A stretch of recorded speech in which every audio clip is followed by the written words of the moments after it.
que são extremamente infelizes, ou são conflitantes, ou são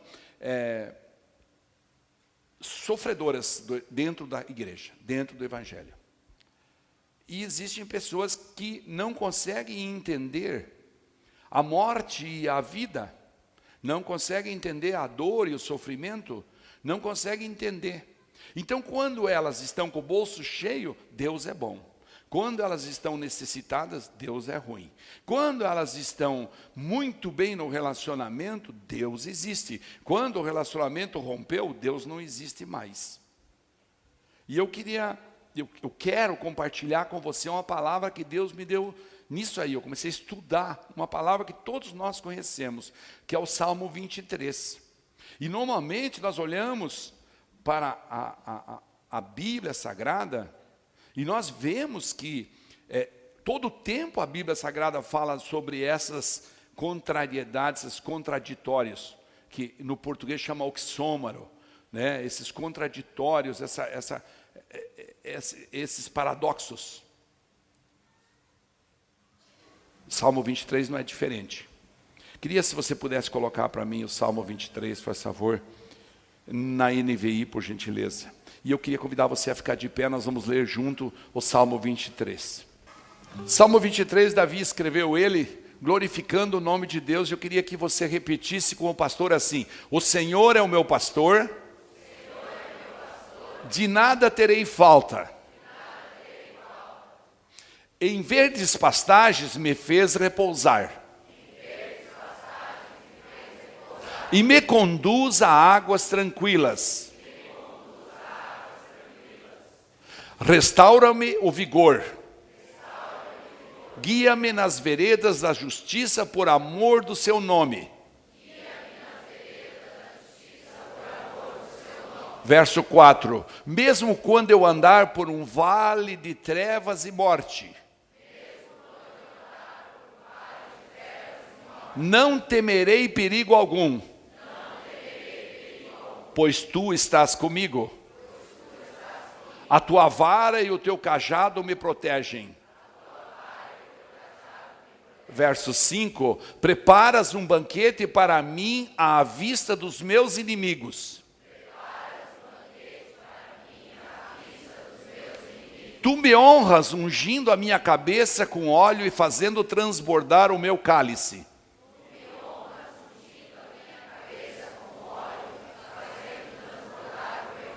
Verso 6 e último verso diz assim: sei que a bondade e a fidelidade me acompanharão todos os dias da minha vida.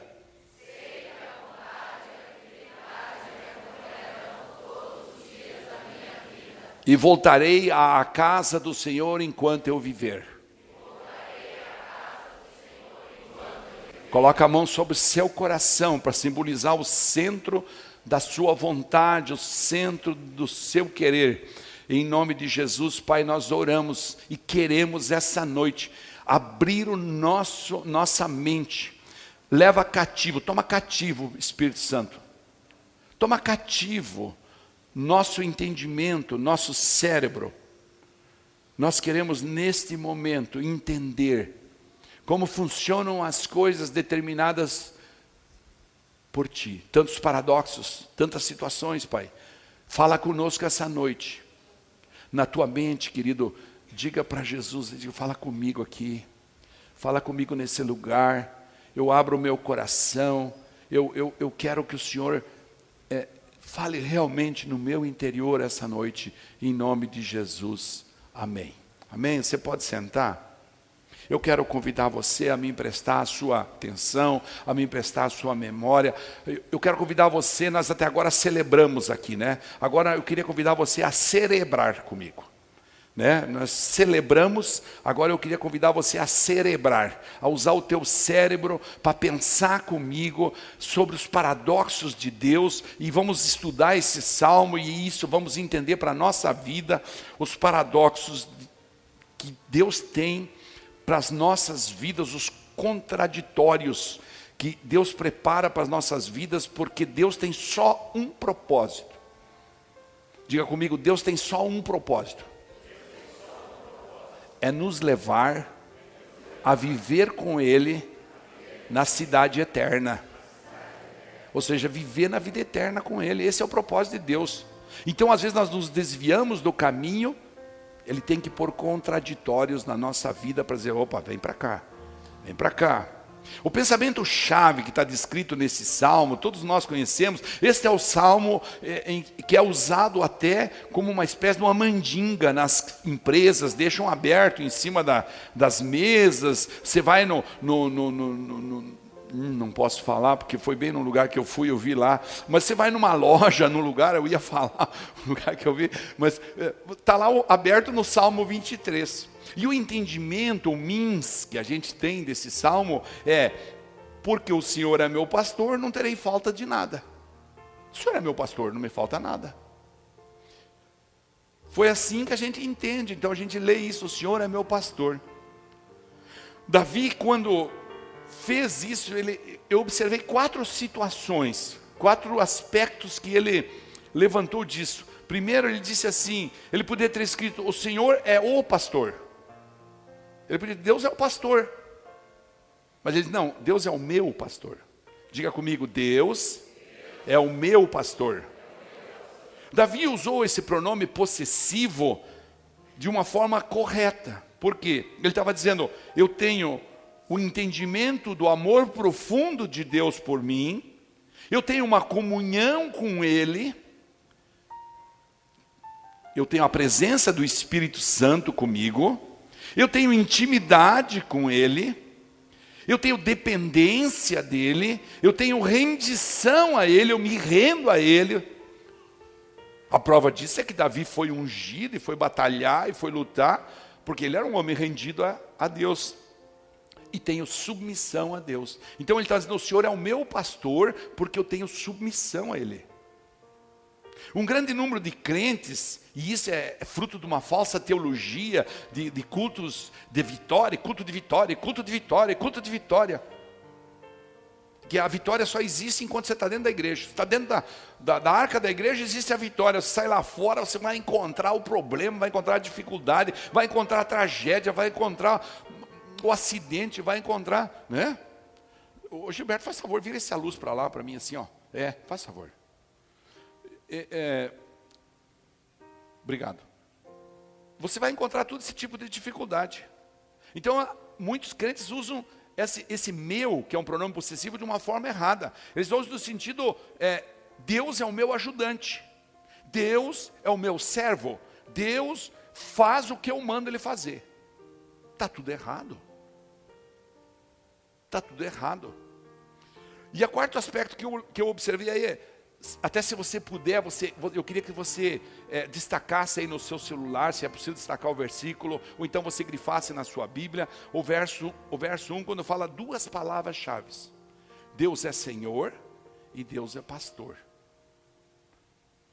Diz assim, o Senhor é o meu pastor.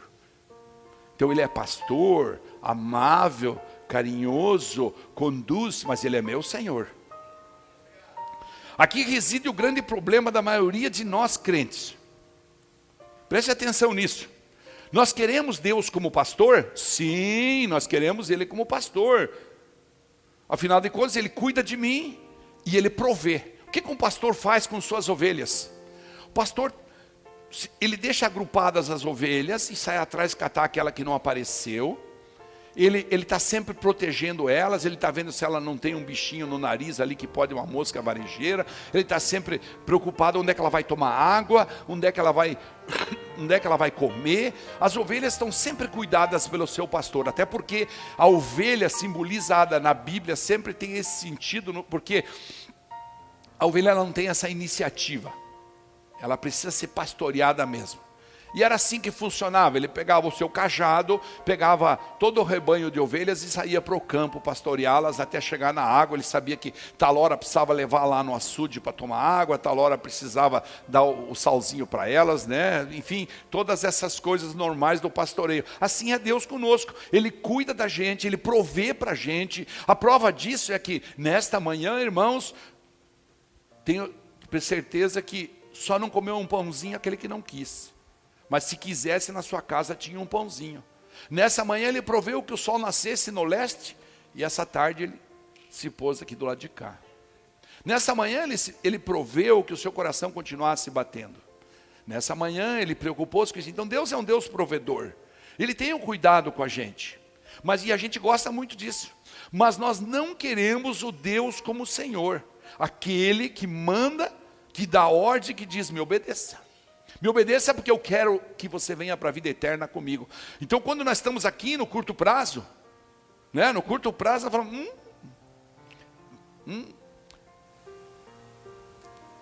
Aí nós culpamos o outro, nós culpamos a mulher, a esposa, o pastor, o tio, o líder do Bíblia em casa. Nós culpamos, nós damos um jeito de arrumar um culpado para nós não fazer.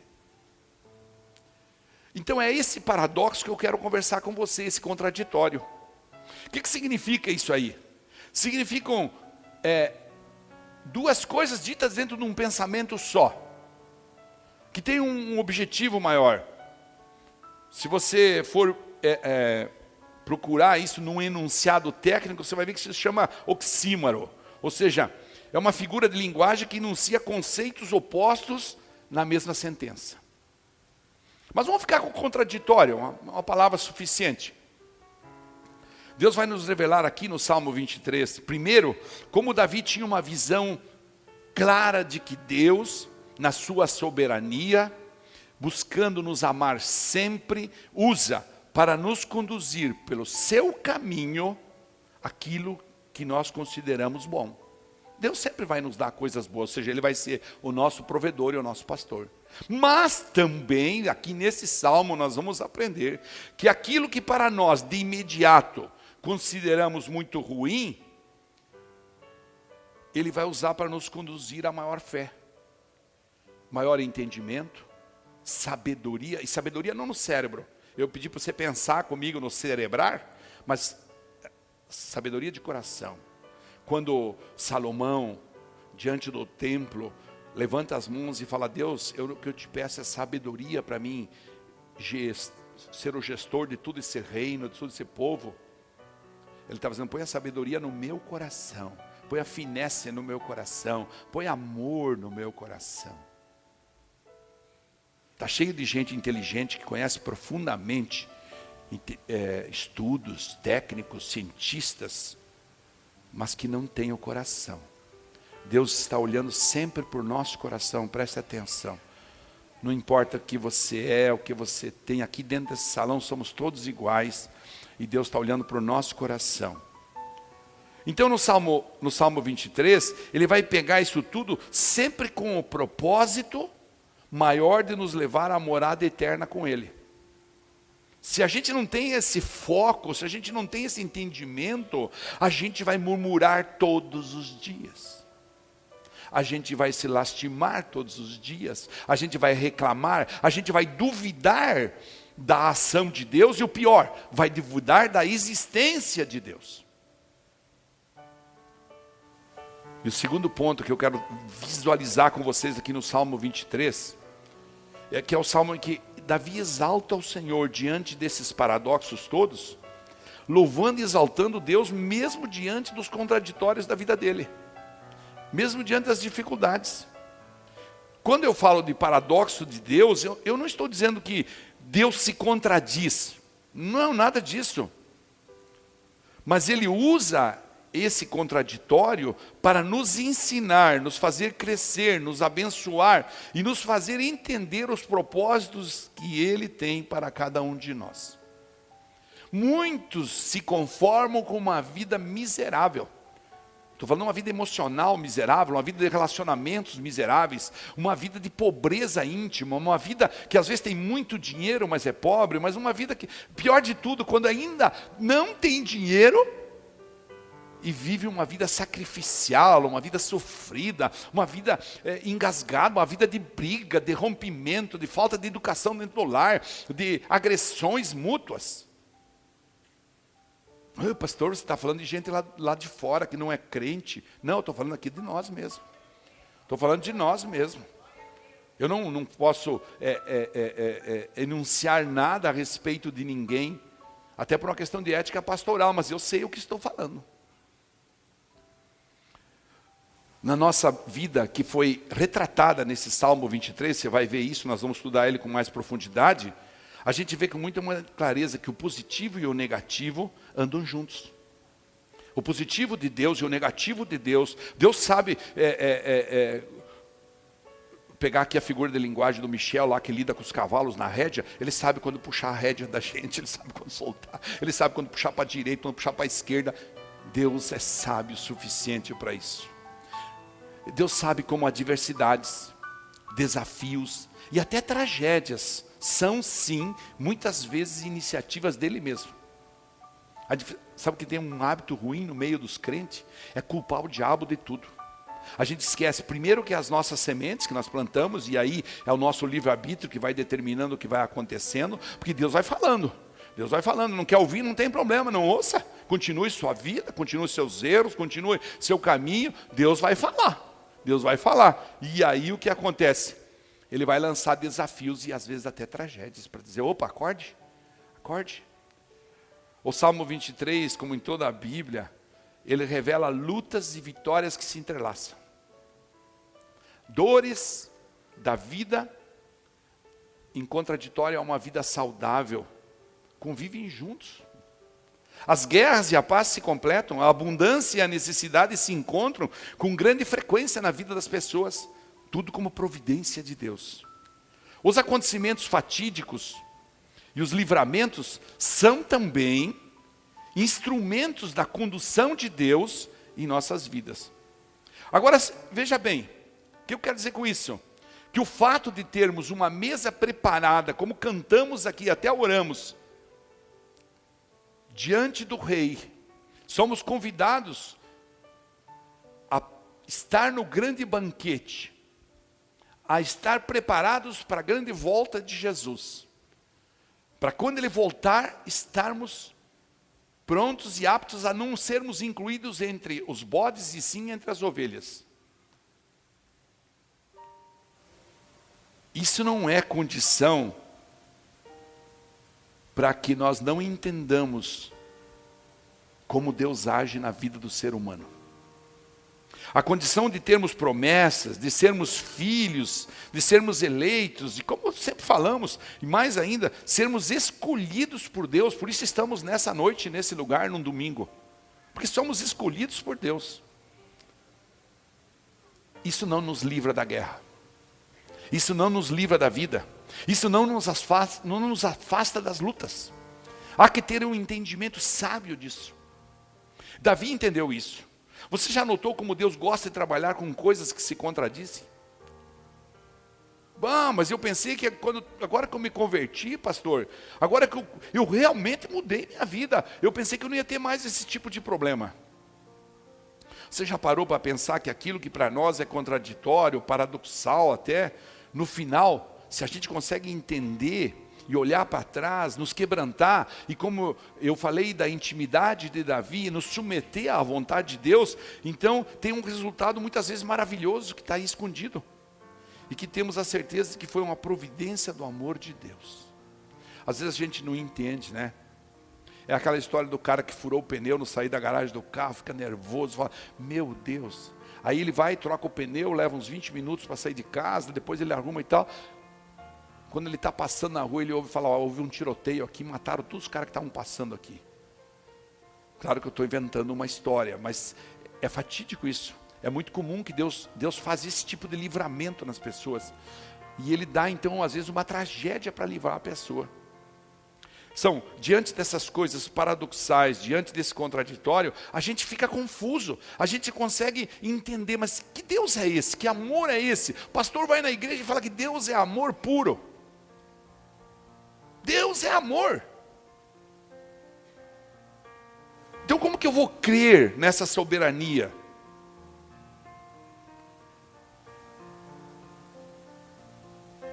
É preciso ter um entendimento disso. É preciso que você aprenda sobre isso, para poder cumprir o mandamento de Jesus. Jesus falou lá em João 13:17, ele falou assim, ó, agora que vocês sabem essas coisas, se sabem elas, felizes serão se as praticarem. Ou seja, se você tem entendimento, por isso é importante, Jesus está dizendo, tenha entendimento para ser feliz.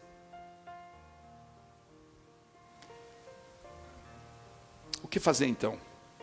Eclesiastes 7,14 fala assim: quando os dias forem bons, aproveite-os bem, mas quando forem ruins, considere. Deus fez tanto um quanto o outro. Deus fez o dia bom, Deus fez o dia ruim. Deus fez a manhã, Deus fez a tarde, Deus fez o dia, Deus fez a noite. Para evitar que o homem descubra alguma coisa sobre o seu futuro. Está em Eclesiastes 7,14. Deus guardou o futuro para ele. Então o que nós estamos fazendo? Nós estamos vivendo amargurados, presos nas raízes do passado. Estamos vivendo, tentando planejar um futuro e o tempo todo ansiosos com o futuro e esquecendo de viver o agora. Eclesiastes 7,14 está dizendo assim: viva o hoje, viva o dia. Até brinquei hoje com alguém que a gente fala assim, ó, existe a palavra, nós comemoramos o ano, né? Cada um de nós, a nossa cultura é comemorar o aniversário do ano inteiro. E hoje de manhã eu estava comentando com alguém, eu falei, não, tem que comemorar o diversário, o dia. Senhor, que bom que essa noite eu estou aqui e que o Senhor me passou por esse dia inteiro. Que bom que esse dia eu não passei fome. Que bom que esse dia eu pude abraçar as pessoas. Que bom que esse dia o Senhor devolveu para mim aquela amizade. Que bom que esse dia o Senhor me fez eu trabalhar, me deu saúde para isso. Porque quantos estão nesse momento no hospital, na cadeia, etc. Então esse é o dia que o Senhor fez. E aí é que nós vivemos uma tragédia, irmãos. Um dia eu quero fazer uma ministração sobre isso, não quero entrar muito nisso agora, mas nós precisamos entender a importância de adorá-lo todos os instantes, mas dia a dia. Pelo menos guarde esta mensagem nesse momento: viva um dia de cada vez. Amém? Paulo tirava proveito desse contraditório o tempo todo. Lá em 2 Coríntios ele fala: como desconhecidos, apesar de bem conhecidos, como morrendo, mas eis que vivemos, espancados, mas não mortos, entristecidos, mas sempre alegres. Olha só o oxímoro que tem aqui, o contraditório, no verso 10. Entristecidos, mas sempre alegres. Pobres, mas enriquecendo muitos outros. Nada tendo, mas possuindo tudo. Por quê? Porque ele tinha um entendimento. Ele fala, não, eu estou aqui, eu sei que eu estou sendo chicoteado com 39 mais uma chibatada. Quantas vezes Paulo foi chicoteado, quantas vezes ele foi preso, quantas vezes ele foi humilhado. Mas ele fala, não, eu sei onde eu quero chegar. Por isso eu estou alegre. Estou alegre porque eu estou me fazendo especial para a vontade de Deus. Eu tenho um propósito, Deus tem um propósito na minha vida, eu entendi o propósito. Tal se você colocasse a mão no teu coração e dissesse isso. Diga assim, eu tenho um propósito. E eu quero conhecer o propósito de Deus para a minha vida, para que eu possa ir morar no céu. Amém? Aplauda o Senhor Jesus.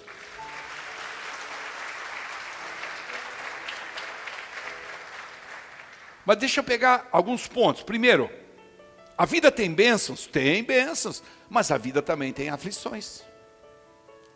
O Salmo 23, no verso 1, fala assim, o Senhor é o meu pastor, nada me faltará. A gente leu junto aqui. Diga comigo, o Senhor é o meu pastor e nada me faltará. Não me faltará paz, não me faltará pão, não faltará o teto, não faltará a saúde, não faltará o trabalho, não faltará a alegria, não faltará a prosperidade, não faltará a proteção, não faltará a provisão e assim tantas outras coisas que poderíamos falar. O Senhor é o meu pastor, não me faltará. Só que a gente esquece que a palavra é abrangente e é completa. Em Isaías 55, 8 fala assim, ó, porque os meus pensamentos não são os vossos pensamentos, nem os vossos caminhos, os meus caminhos, diz o Senhor. Eu preciso ter entendimento que não me faltará aflições também. Em João 16:33, Jesus deixou claro isso.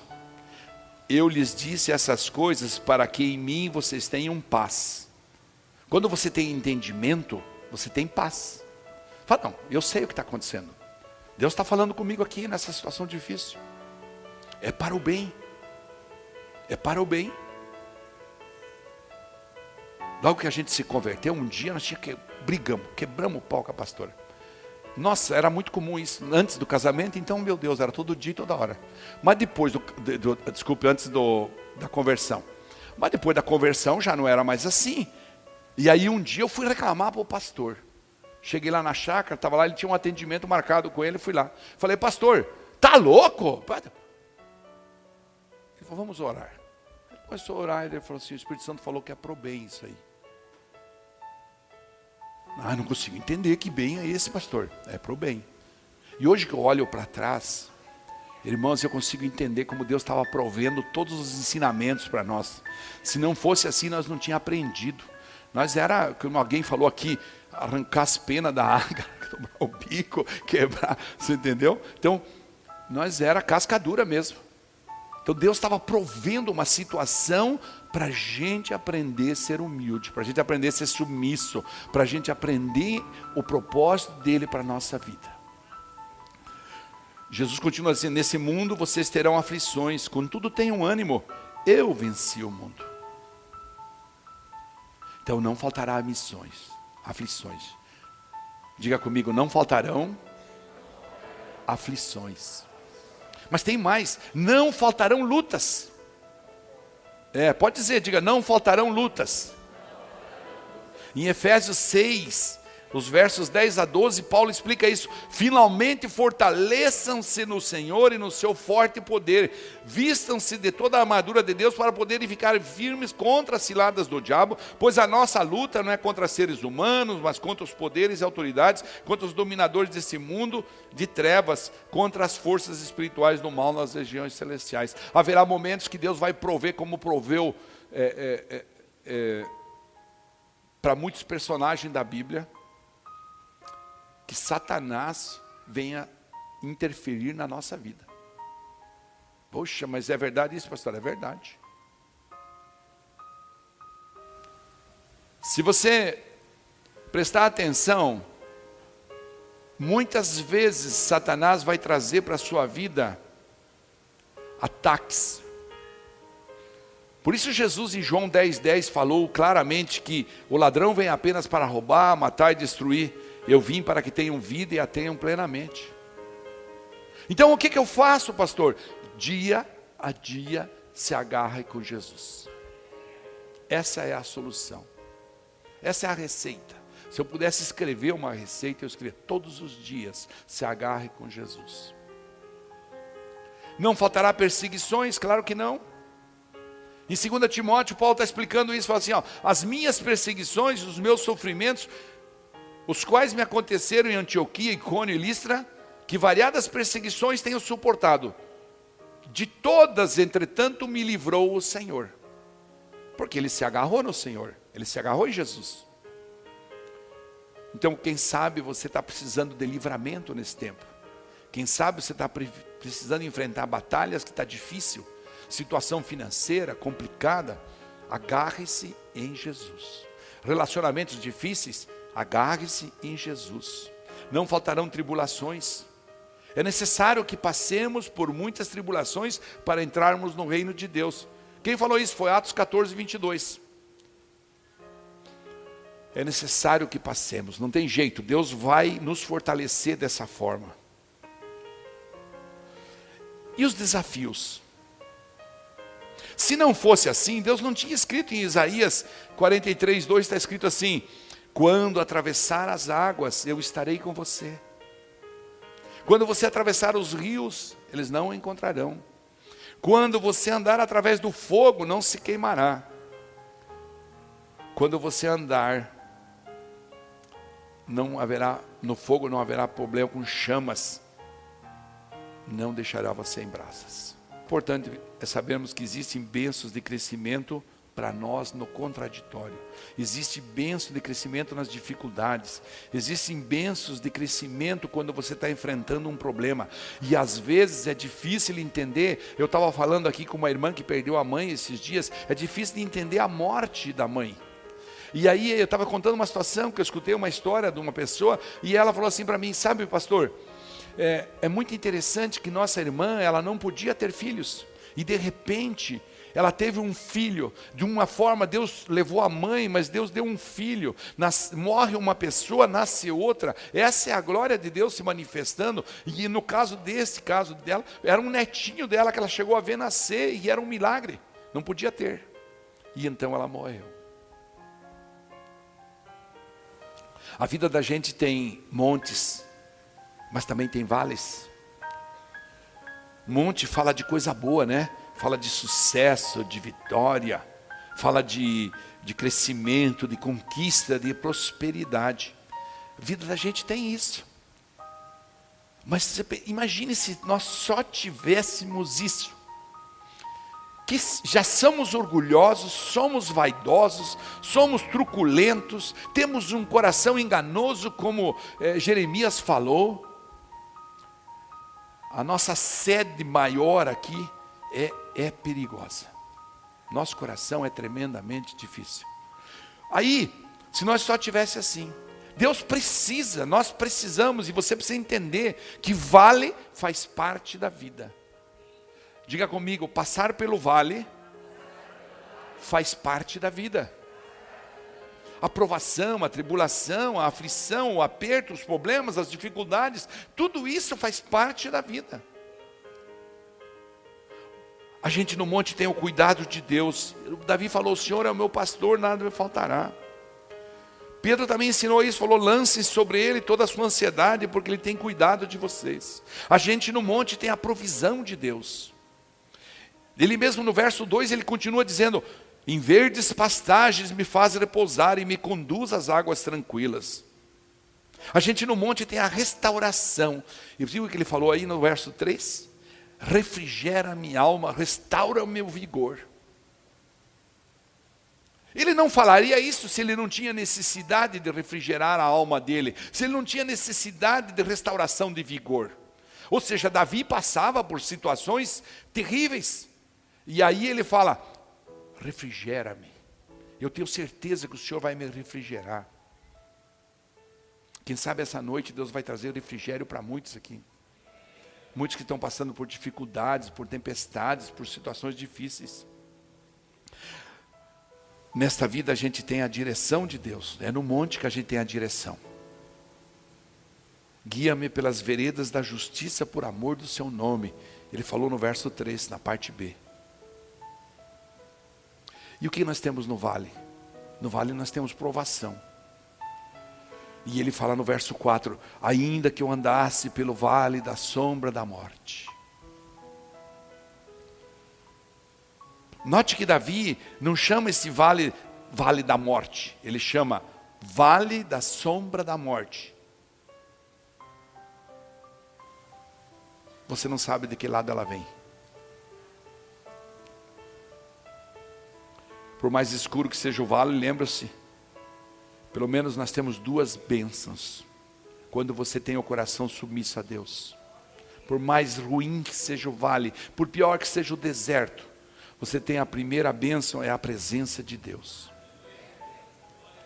Ele fala claramente, ainda que eu andasse pelo vale da sombra da morte, não temerei mal algum, porque tu estás comigo. Então quando você estiver passando por uma dificuldade, você vai falar, não temerei mal algum. Levante sua mão direita, vamos fazer isso profeticamente. Diga assim, não temerei mal algum, porque Deus está comigo. Olha que lindo isso, amém? E a segunda bênção, nós temos o consolo. Se na primeira bênção nós temos a presença, mesmo no vale nós temos o consolo. A tua vara e o teu cajado me consolam. Davi está falando isso. A mesma vara que bate no lombo da gente e nos afugenta, traz consolo para a ovelha do Senhor. Dizem que quando a ovelha começa a sair muito, o pastor quebra a perninha dela. Para ela ficar manquinha assim, aí ela vai. Tem muitos de nós que estamos com a perninha manca e não estamos entendendo que foi Deus que quebrou, viu? Tem muita gente que está pulando aí assim, e não consegue entender que foi Deus que quebrou. No Salmo ainda 23, no verso 6, fala assim, sei que a bondade e a fidelidade me acompanharão. Esse é o conforto da palavra de Deus. Você pode repetir comigo? Diga: sei que a bondade e a fidelidade me acompanharão todos os dias da minha vida, e voltarei à casa do Senhor enquanto eu viver. Talvez, irmãos, eu fiquei meditando sobre esse verso aqui, e eu fiquei pensando, talvez aqui esteja a razão porque milhares de pessoas vão embora da igreja. Porque não entendem isso. Eles não entendem que o contraditório, o sacrifício, a dor, a luta, faz parte do crente. Faz parte da nossa vida para nós crescer. Tem uns que querem prorrogar isso por todo o tempo da vida deles, não conseguem entender que é Deus mandando uma mensagem para ele. Mas aqueles que se rendem, que vêm na frente, que se inclinam, colocam a boca no pó, joga cinza na cabeça, se veste de pano de saco, gera arrependimento no coração, como Nínive se arrependeu, esses encontram um novo caminho. E em pouco tempo a gente começa a ver, olha, aquela pessoa já está trabalhando, já está fazendo, já está não sei o quê, acabou a depressão, não, eu tomava remédio, não tomo mais. Vocês escutaram aqui a Andréia falar isso, ou seja, é um processo que você precisa entender. Deus tem banquete, mas Deus tem guerra. No verso 5, Davi deixou claro isso: preparas um banquete para mim à vista dos meus inimigos. Como é que ele tinha inimigo? Porque ele tinha guerra. Porque ele tinha guerra. Preparas um banquete para mim à vista dos meus inimigos. Tu me honras, ungindo a minha cabeça com óleo e fazendo transbordar o meu cálice. O servo de Deus está num banquete em meio a uma guerra, gente. É assim mesmo. Você vem para o culto, você recebe uma palavra, você fica encantado, você fala, meu, você vai para a vigília, você vem para o jejum, você busca Deus, você abre a palavra de manhã, pá, meu, mas eu estou numa guerra. Então você não pode esquecer. Você não pode esquecer. Diga comigo: preparas um banquete para mim à vista dos meus inimigos. Tu me honras, ungindo a minha cabeça e fazendo transbordar o meu cálice. Aplauda o Senhor Jesus por isso. Ele é bom. Irmãos, Deus é bom. Deus é bom. Repete isso comigo, diga: Deus é bom. Sabe, Deus é bom e pronto, irmãos. Deus é bom. Ele é amor. E nós é que temos que entender que o tempo todo Ele está provocando nós, Ele está presente o tempo todo. Deus não é um Deus que vem aqui falar contigo e vai voltar aqui semana que vem, no domingo, falar novamente. Não, Ele vai sair com você no carro, Ele vai, quem sabe, na primeira freada Ele já vai falar contigo. Ele vai falar contigo na primeira palavra que você vai ter com teu companheiro, tua companheira, com teu filho, tua filha. Deus vai falar quando você liga a televisão, Deus vai falar com você quando você abre o chuveiro. Deus vai falar com você o tempo todo. Deus está atento a todos nós, em todas as situações. Ele é o extraordinário, Ele é o supremo, Ele é o maior, Ele pode todas as coisas, amém? E nesse sentido, Deus vai nos conduzir. O que acontece então, se Ele é amor e nós não entendemos?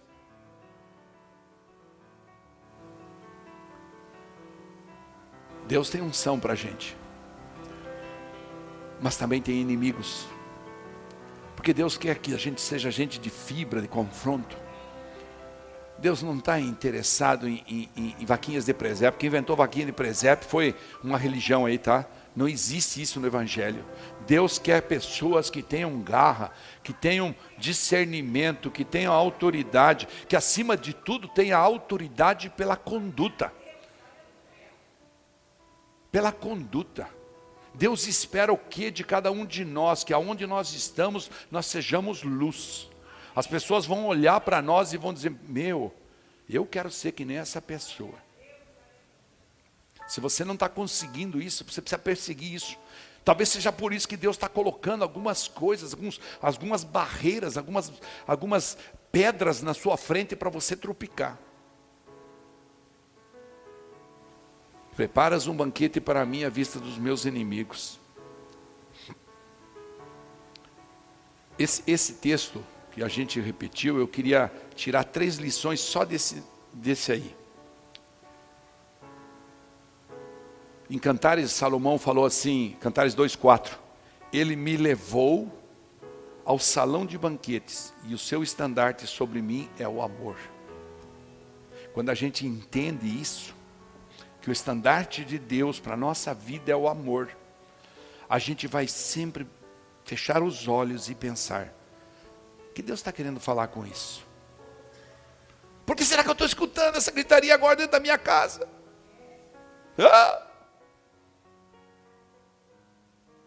Por que será que está faltando dinheiro para me pôr gasolina no tanque? É Deus falando com a gente, senão vai por aqui, vai por ali. Deus tem ungido com poder. Davi mesmo falou, ungindo a minha cabeça com óleo.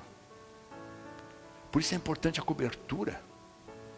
Não estou aqui vendendo igreja barata, tá? Não precisa disso.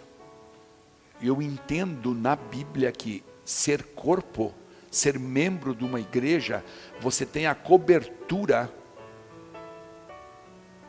você tem a oração da igreja à sua disposição. Então é isso que está falando. Deus fazendo você transbordar de alegria. Quando Davi está falando assim, transbordou meu cálice, ele estava dizendo, transbordou tudo na minha vida. Meu Deus, que legal, que gostoso. Deus quer dar alegria abundante para a gente. No Salmo 4:7, Davi volta a falar desse assunto e fala assim, enche o meu coração de alegria, alegria maior do que aquelas que têm fartura de trigo e de vinho.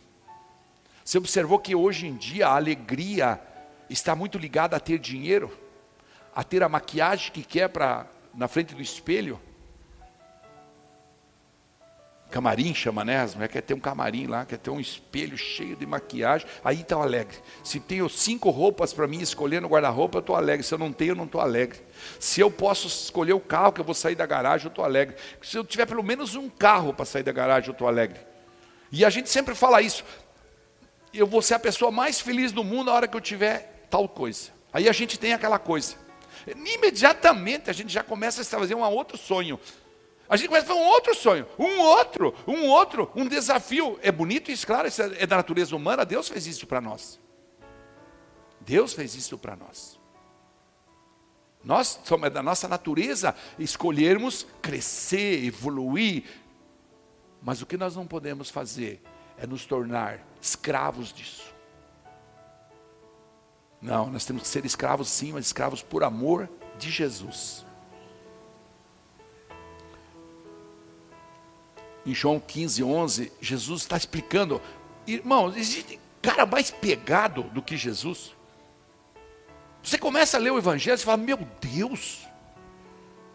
No começo, quando eu me converti, eu já contei isso aqui, eu não queria ler o Novo Testamento, só gostava de ler as histórias do Antigo Testamento, porque o Novo Testamento é pá, pá, pá.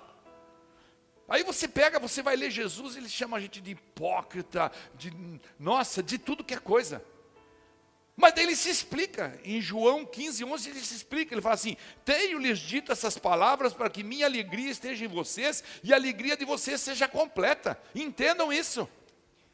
Eu tenho dito para vocês melhorar por aqui, para vocês não ser hipócrita. Eu tenho dito, dai o dízimo a casa. Eu tenho dito, dá a César o que é de César, a Deus o que é de Deus. Eu tenho ensinado vocês, se te bater numa face, mostra outra face. Se te tirar uma túnica, dê a outra túnica também. Eu tenho ensinado isso para vocês, para quê? Para que vocês sejam felizes. Para que vocês sejam felizes. Portanto, irmãos, na vida da gente tem maldade no caminho, mas a bondade e a misericórdia seguem a gente. Onde está isso, pastor? Lá no verso 6. Está escrito lá, sei que a bondade e a fidelidade me acompanharão todos os dias da minha vida. Cadê o Muriel? Pode vir, Muriel. Tem muitas casas aqui na terra para nós. Nós temos a escola para ir, nós temos a igreja para ir, nós temos a praia para desfrutar, nós temos muitas coisas. Só que todas essas são finitas. Todas essas têm um dia para terminar. Todas essas começam e terminam. Casas. Daqui a pouco nós vamos dizer a Deus, se tivesse minha idade, você ia entender o que eu estou falando. Eu começo a olhar para aquele computador lá, eu falo, nossa, computador legal que eu tenho, para quem será que vai ficar? Verdade. Tem que ser realista. Aí eu começo a olhar para o iPad e falo assim, quem vai ficar com esse iPad aqui? Eles não gostam muito, meus filhos não gostam muito que eu falo disso, mas é verdade. Eu começo a olhar para o carro e falo, quem vai ficar com esse carro? Alguém vai ficar com essas coisas. É finito, termina. Irmãos, isso é real. E sabe, lembra que eu li aqui que Deus guardou para ele o futuro? Porque Ele não quer que a gente fique pensando, onde vai ser amanhã? Vai ser depois da manhã? Quem de vocês que está nesse lugar pode garantir que amanhã cedo nós não vamos ter que abrir a salinha ali embaixo para fazer um velório? Mesmo não indo viajar para Foz, né, pastor? Mesmo não indo viajar, tá? Então o processo tem muitas casas na terra, mas preste atenção no que eu quero terminar. Para terminar, os contraditórios. Todas as casas da terra têm um fim. Toda a situação da terra tem um fim. Todos os problemas um dia terminam. A tristeza um dia termina. A dificuldade um dia termina. As guerras um dia terminam. As situações difíceis um dia terminam. É só você buscar o coração de Deus, a intenção de Deus para a sua vida. O que é que Deus está querendo fazer comigo? Por que é que Ele me trouxe nesse lugar? O que é que Ele quer fazer comigo? E essa noite é uma noite de pensar nisso, sabe por quê? Porque tem uma casa onde Ele quer levar nós, que é o céu, é a vida eterna. Habitarei na casa do Senhor por longos dias. Davi estava se referindo à vida eterna dele. Por longos dias, pela eternidade. Um dia o pastor fez uma ministração aqui, trouxe uma corda, eu até estava viajando, mas me contaram aqui. Na pontinha da corda tinha uma pintinha vermelha, um tanto assim. Quem estava nesse culto nesse dia? Olha quantas pessoas, então você sabe o que eu estou falando. Tinha uma pintinha vermelha assim, essa é a vida aqui na terra. E a corda ia embora, que é a vida eterna da gente. Irmãos, o que são 80 anos, o que são 100 anos, comparado com a vida eterna? Por isso Deus te colocou aqui na terra e está te dando tragédias, situações difíceis, dificuldades. É contraditório, mas assim mesmo Ele te ama. Sim, Ele te ama. Apesar de Ele te colocar em situação difícil, Ele te ama. E Davi disse isso no Salmo 23. Mas em Apocalipse 21 e 22, que eu não vou ler 2 capítulos aqui no culto. Eu quero desafiar você a ler Apocalipse essa semana 21 e 22. 2 capítulos da Bíblia. Apocalipse 21 e 22. Para você entender, mas eu vou ler só alguns versículos aqui do 21. O versículo 2 em diante fala assim, ó: eu vi a cidade santa, a nova Jerusalém, que descia dos céus, da parte de Deus, preparada como uma noiva, adornada para o seu marido. Ouvi uma forte voz que vinha do trono e dizia: agora o tabernáculo de Deus está com os homens, com os quais Ele viverá. Com os quais Ele viverá. Eles serão os seus povos, o próprio Deus estará com eles e será o seu Deus. O próprio Deus, assim como Moisés falava, olhando no rosto de Deus, você vai falar com Deus. Você vai dizer: obrigado porque aquele dia o Senhor me deu aquela tragédia, estourou meu pneu. Obrigado porque eu perdi aquele negócio e perdi aquele dinheiro, porque se eu não tivesse perdido, eu nunca tinha entendido que o Senhor é Deus na minha vida. Obrigado porque um dia o Senhor me fez passar fome, porque quando o Senhor me fez passar fome, eu entendi que eu precisava te buscar mais. E a palavra ainda continua nesse mesmo capítulo: Ele enxugará dos seus olhos toda lágrima. Fica de pé. Ele enxugará dos seus olhos toda lágrima. Não haverá mais morte, nem tristeza, nem choro, nem dor, pois a antiga ordem já passou. Vou ler para ti de novo esse verso. Quero ler de novo para você entender e você sair aqui da casa do oleiro essa noite, sair da igreja, convicto de que dificuldades, problemas, desafios estavam na vida de Davi, estavam na vida de Paulo, estavam na vida de Moisés, estavam na vida de todos os personagens, estavam na vida de Josué, estavam na vida de Saul, que não entendeu, Saul não entendeu. Estavam na vida de Elias. O cara vai lá e manda queimar tudo, que nem ele explicou hoje. Manda queimar tudo. E enfrentou dificuldades. Ele enxugará na vida eterna. Deus vai enxugar dos seus olhos toda lágrima. Não haverá mais morte nem tristeza. Não haverá choro nem dor, pois a antiga ordem já passou. A antiga ordem já passou.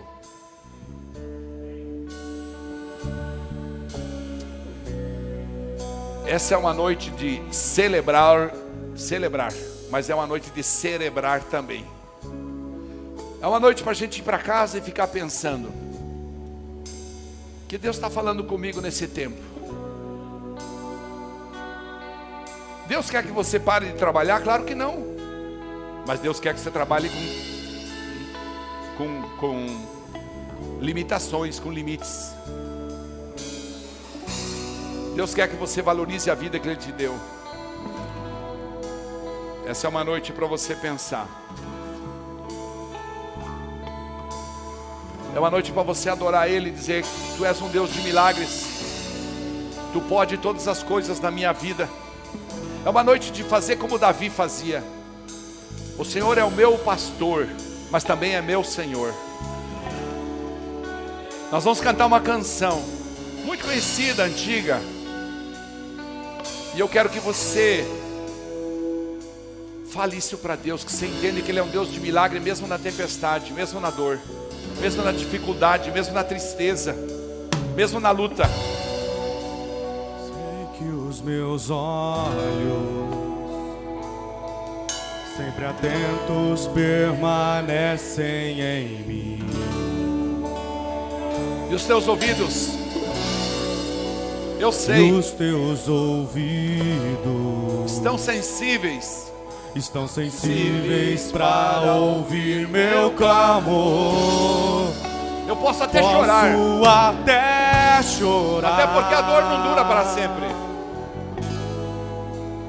mas a alegria vem de manhã.